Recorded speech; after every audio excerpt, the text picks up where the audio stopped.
So this is the Atlas throttle lock.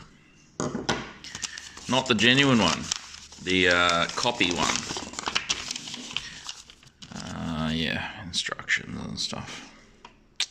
I think I might just go and fit it and see how it goes. You've got to undo this Allen key bolt.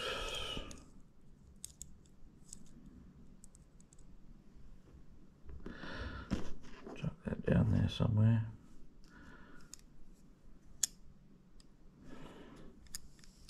So basically, this has like a ratcheting system. That's how that tightens down on the throttle, tube. The instructions say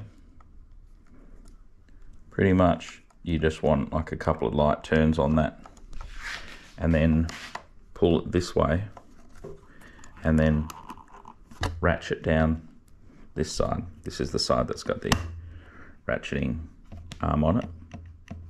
And then if it's applied correctly, it'll move freely, but this will be biting down or fixed onto the throttle tube. Of course, we're not finished yet. What we're doing is we need to get these friction pads.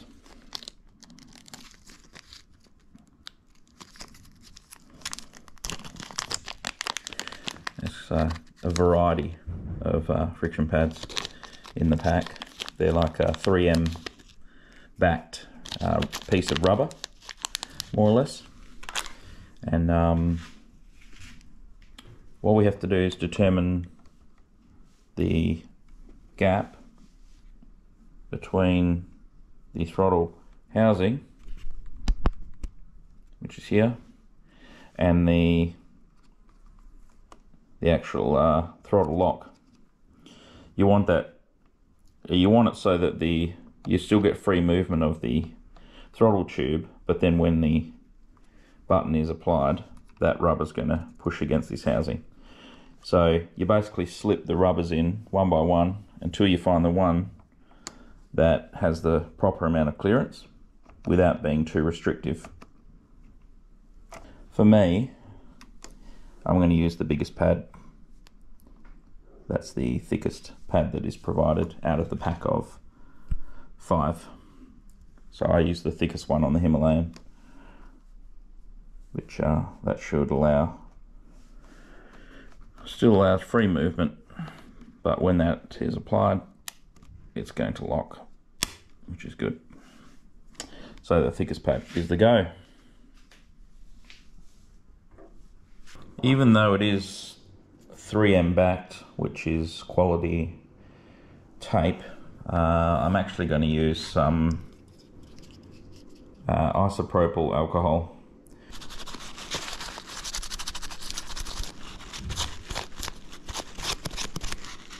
We have to trim the friction pad. So basically we'll measure the rough length here, and I'm going to cut it right here. Remove that backing.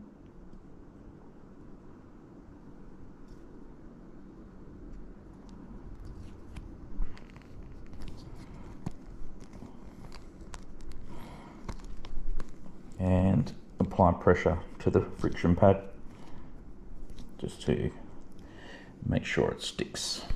Something you also want to check is, because every bike has a different amount of throttle to use, so from fully closed, which is no throttle, to fully open, I'm using about, I would estimate, 30 degrees of throttle. Because you need to keep that in mind, because if you apply the throttle lock too low and then you go to use it, it could contact your brake lever, which you don't want, obviously.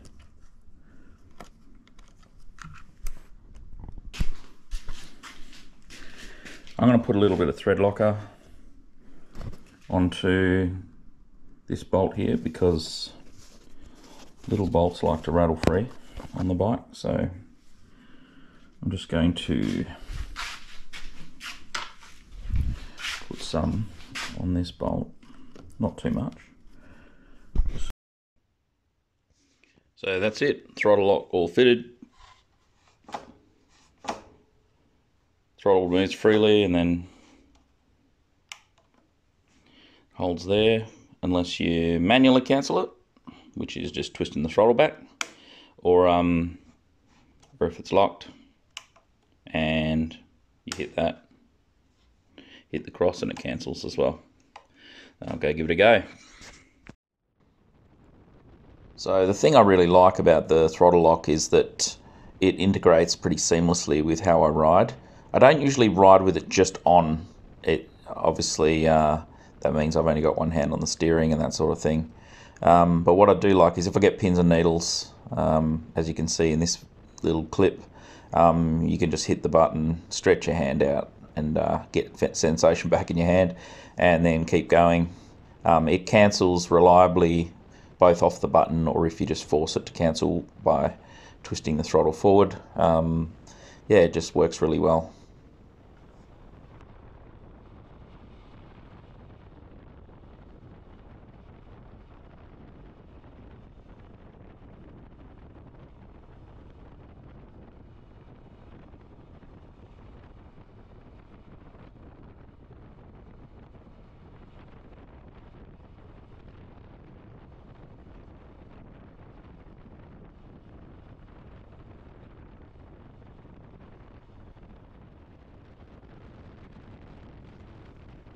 So I was doing a few tests. One of the main ones is that I wanted to see if I apply the throttle lock, if it gradually reduces speed over time, because obviously the spring in the throttle is powerful, and I thought it might overcome the friction from the friction pad, but it doesn't.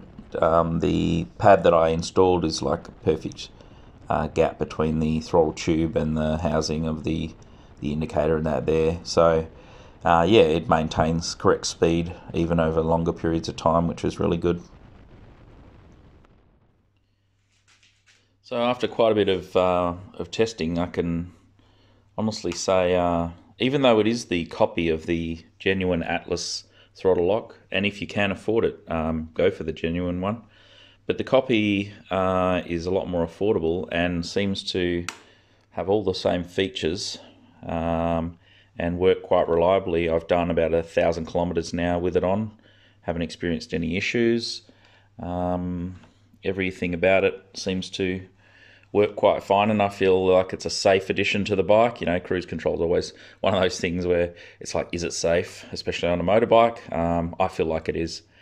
So yeah, to really test it out, I went and did a 600 kilometer round trip out to the Pinnacles in Western Australia.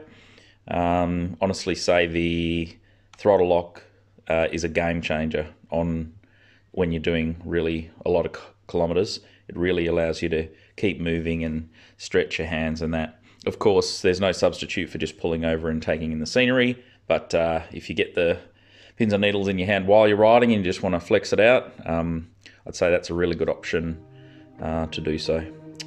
Anyway, thanks for watching and please subscribe.